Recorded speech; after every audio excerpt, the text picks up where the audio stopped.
e disseram para ele: nós queremos ouvir você falar do seu Deus, expor o seu Deus aqui. E o Paulo não hesitou, não perdeu a oportunidade.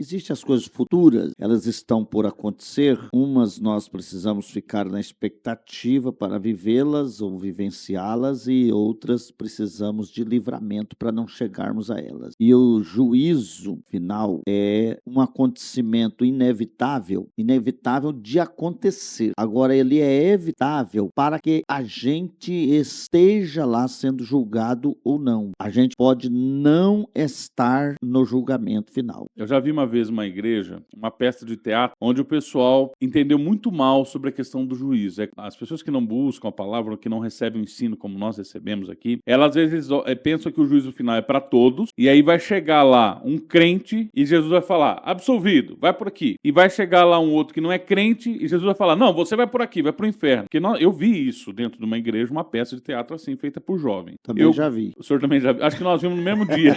Mas assim, eu gostaria muito que o senhor explorasse isso, falasse o que vai ser o juízo final e do que uma pessoa fica livre ao seguir as escrituras como nós estamos lendo aqui. É importante nós vermos assim, irmão João, a abrangência dessa leitura que o senhor fez, né? A abrangência, a explicação desde o tempo primórdio, desde o primeiro homem, Adão. Porque não existe livro escrito tão objetivo quanto a Bíblia. É verdade. Tão diretivo como a Bíblia. Não existe, não existe. Os assuntos que a Bíblia aborda, se fosse eu que escrevesse ou você, sem a ajuda do Espírito Santo, nós iríamos fazer um livro muito maior do que uma Scania. E embananado, né? E nesse particular, por exemplo, nós vimos aqui uma fala desde o primeiro homem. Você leu o versículo 26, 27, 28, 29, 30, 31, 6 versículos pequenos. Sim. Em extensão. Em 1 minuto você leu a Bíblia falando de Adão até o juízo final. Agora, quem que dá conta de escrever desse jeito, né? Isto porque Paulo,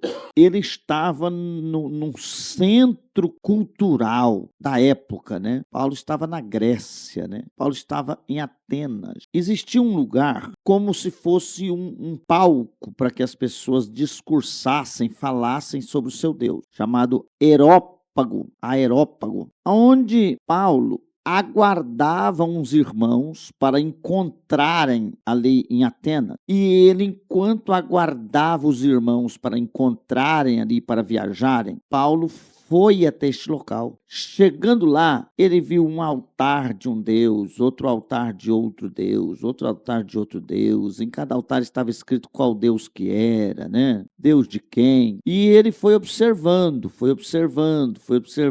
E ele viu lá um altar escrito assim, ao Deus desconhecido. Só que as pessoas que conduziam conversas ali naquele lugar chamaram Paulo e disseram para ele: nós queremos ouvir você falar do seu Deus, expor o seu Deus aqui. E o Paulo não hesitou, não perdeu a oportunidade.